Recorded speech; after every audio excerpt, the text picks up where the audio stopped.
old woman had been sitting alone in the corner of the diner for almost 20 minutes when the first insult came. "You sure you can afford that?" The voice came from a table near the counter. The elderly woman slowly looked up. She was probably in her 70s. Her silver hair was damp from the rain outside. Her gray coat was several years too old, and a small brown handbag rested on her lap. In front of her sat a cup of coffee she had barely touched. The two young men at the counter laughed. One of them pointed at her worn shoes. "Maybe you should try the shelter down the road." The woman lowered her eyes. She didn't argue. She didn't complain. She simply wrapped both hands around her coffee cup and stared through the rainy window. At a nearby booth, Michael Carter had been trying to convince his 8-year-old daughter, Emma, to finish her grilled cheese sandwich. But now Emma wasn't looking at her food. She was looking at the old woman. "Dad," she whispered. Michael followed her gaze. "Yeah? Why are those men being mean to her?" Michael looked back at the men, then at the woman. He knew that feeling, that uncomfortable moment when everyone in a room heard something wrong but decided it wasn't their problem. Michael had seen it before. Since becoming a single father 3 years earlier, he had learned that life could become difficult very quickly.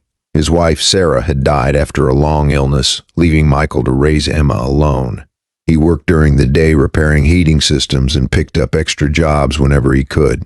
Money was tight, sleep was rare, and some nights after Emma went to bed, Michael sat alone in the kitchen wondering how he was supposed to keep everything together. But Sarah had taught him something before she died. Don't ever let a hard life make you a hard person. Michael had never forgotten those words. He looked at Emma. Then he stood. "Dad?" "Yeah." Michael walked toward the two men. "Leave her alone." Or the diner suddenly became quiet. One of the men turned around. "Excuse me?" You heard me." The man laughed. "We're just having fun." Michael didn't raise his voice. "You're making fun of an elderly woman who hasn't done anything to you. That's not fun." The second man stood.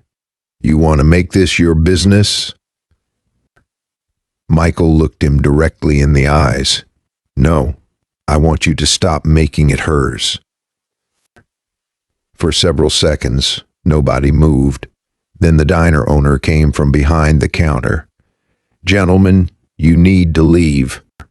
The men muttered something under their breath and walked toward the door. Before leaving, one of them looked back at Michael. "You don't know who you're defending." Michael didn't answer. The door closed behind them. Rain continued tapping against the glass. Michael turned toward the old woman. "Are you okay?" She slowly nodded. "Yes." Her voice was quiet. "Thank you." Michael smiled. "You don't have to thank me." He returned to his booth, but Emma was already moving. She picked up her plate and walked toward the woman. "Would you like to sit with us?" The old woman looked surprised. Michael smiled. "Looks like you've been invited." For the first time that night, the woman smiled. "My name is Eleanor." "I'm Emma," the little girl said, "and I'm Michael." Eleanor looked at him for a moment longer than necessary. Then she said something that made Michael pause.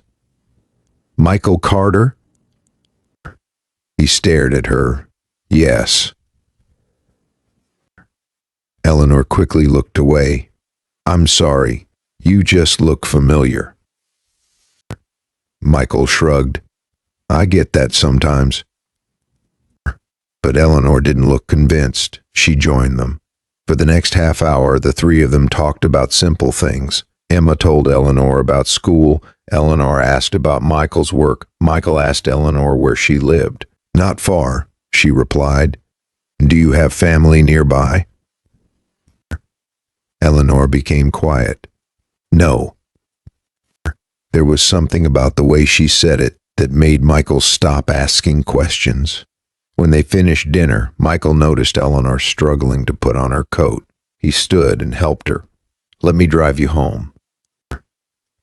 "Oh no, I couldn't ask you to do that." "You didn't ask." Eleanor looked at him. Then she smiled. "All right." Outside, the rain had become heavier. Michael helped Eleanor into the back seat beside Emma. The drive took nearly 15 minutes, then Eleanor gave him an address on the outskirts of town. Michael slowed down when he saw the house. It was an old 2-story home surrounded by tall trees. The paint was peeling. The porch needed repair. There were no lights on inside. "You live here?" Michael asked. "Yes, sir." "Alone?" Eleanor looked out the window. "For a very long time." Michael parked. Eleanor opened the door, then stopped. She looked at Emma. "Your father is a good man." Emma smiled. "I know." Eleanor laughed softly. Then she looked at Michael. "Don't ever stop protecting that little girl." Michael nodded. "I won't." Eleanor stepped into the rain. Before closing the door, she turned around. "And Michael?" "Yeah?" "Thank you for seeing me." Michael didn't understand what she meant. Not yet. 3 days passed. Michael returned to his normal routine: work, school, dinner, homework, bedtime. He barely thought about Eleanor. Until Friday morning. A black luxury SUV pulled into his driveway. Michael was standing outside when a tall man in a charcoal suit stepped out. The man looked around the neighborhood before walking toward him. "Michael Carter?" "Yes." "My name is Daniel Harper." Michael didn't recognize him. Daniel reached into his coat and removed an old photograph. "I need to talk to you about Eleanor Bennett." Michael's expression changed. "Is she okay?" Daniel didn't answer immediately. Instead, he looked toward the house. "May I come inside?" Michael hesitated. Then he opened the door. Emma was sitting at the kitchen table doing homework. Daniel sat across from Michael. He placed the photograph on the table. "This woman is Eleanor Bennett." Michael looked at the photograph. It showed Eleanor 35 years earlier. She looked completely different. Her hair was dark, she was younger, and she was standing beside another woman. Michael's breath stopped. He picked up the photograph. The woman beside Eleanor was his mother. He knew her face immediately. "What is this?" Daniel leaned forward. "Your mother and Eleanor were best friends." Michael stared at him. "That doesn't make sense." "Why?" "My mother never mentioned her." "She did." Michael shook his head. "No, I would remember." Daniel looked at him carefully. "Your mother mentioned Eleanor more than once, but she called her by a different name." Michael's eyes narrowed. "What name?" "Sue." Daniel answered quietly. "Ellie." Michael sat back. Suddenly an old memory returned. He was 10 years old. His mother had been standing in the kitchen talking on the phone. Michael remembered hearing her say one sentence: "I wish Ellie would come home." He'd forgotten about it years ago. Now the memory came rushing back. "Why did they lose contact?" he asked. Daniel took a breath. "Because Eleanor discovered something." "What?" "Something powerful people wanted hidden." Daniel explained that Eleanor had once been an investigative journalist. 35 years earlier, she had been working on a major story involving a wealthy company and several government officials. She had discovered evidence of financial crimes, but before she could publish everything, someone leaked private information about her. Her reputation was destroyed. Newspapers called her unreliable. People she trusted turned against her. Her career disappeared almost overnight. But why would she hide all these years? Michael asked. Daniel looked down. Because the people she exposed never disappeared. Michael felt a chill. Are you saying they're still after her? No. Daniel looked at him. I'm saying Eleanor believes they may finally be gone. Michael frowned. Then why are you here? Daniel slowly pushed another envelope across the table. Because Eleanor asked me to find you. Michael opened it. Inside was a handwritten letter. The handwriting was old and slightly shaky. Michael read the first line. Michael, if you are reading this, then I finally found the courage to tell you the truth. His hands began to tremble. He continued, your mother didn't abandon you, she protected you. Michael stopped reading. He looked up. What does that mean? Daniel remained silent. Michael continued. Years ago, your mother discovered that Eleanor had been framed. She tried to help her, but when she realized the people behind it were watching her family, she made a terrible choice. She disappeared from Eleanor's life, not because she stopped loving her, because she wanted Eleanor to survive. Michael's eyes filled with tears. He had spent years believing his mother had kept secrets because she didn't trust him. Now he was beginning to understand. His mother had been protecting someone. Someone named Eleanor. That evening, Michael drove to Eleanor's house. Emma came with him. The old woman was sitting on the porch when they arrived. She looked at Michael's face and immediately knew. You found out. Michael held up the photograph. Why didn't you tell me? Eleanor looked down. I was afraid. Afraid of me? No. She looked at Emma. Afraid that knowing the truth would bring pain back into your life. Well, Michael walked closer. My mother knew you.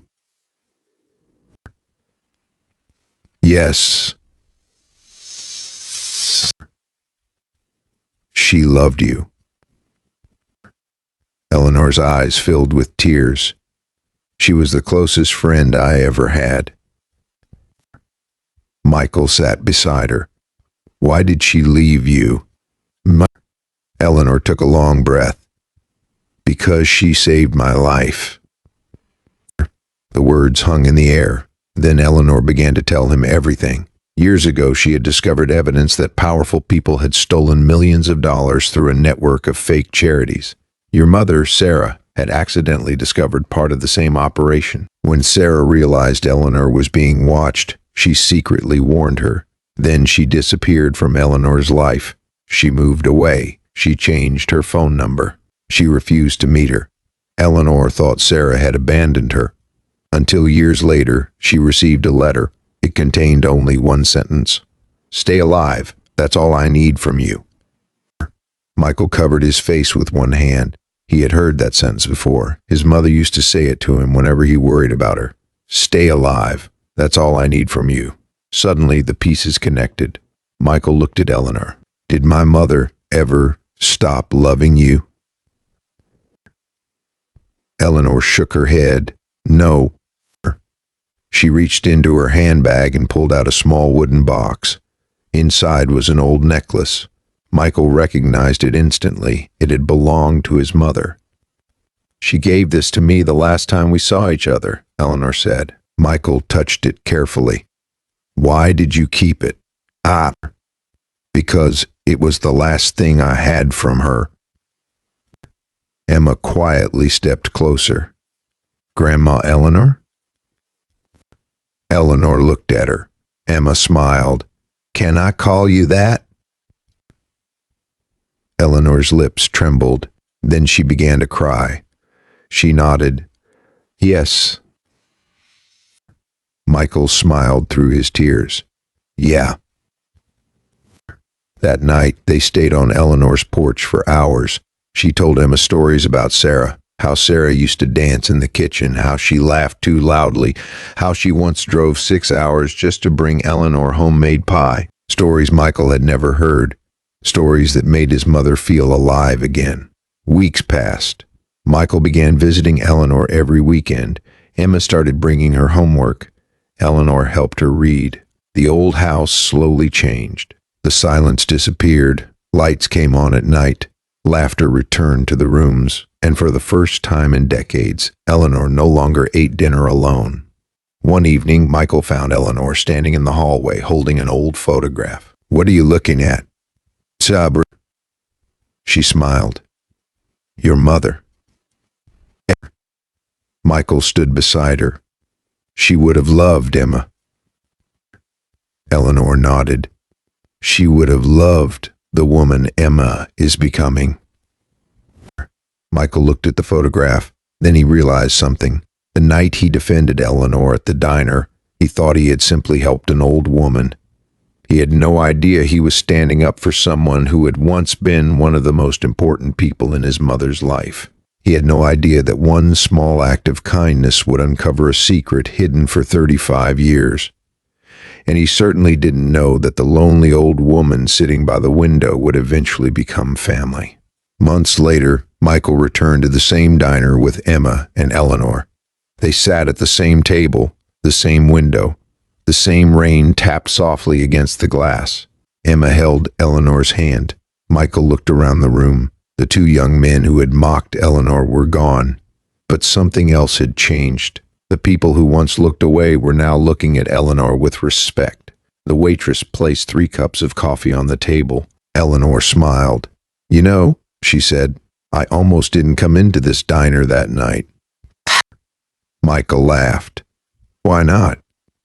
"Hey, I was going to keep walking." "Then I'm glad you didn't." Eleanor looked at him. "So am I." Emma leaned against Eleanor's shoulder. "Grandma?" "Yes, sweetheart." "Are you going to stay with us forever?" Eleanor looked at Michael. Michael smiled. "If she'll have us." Eleanor laughed through her tears. "I think I will." Outside, the rain continued falling, but inside that little diner, nobody was alone anymore. Michael had once believed that losing his wife meant losing the family he had built.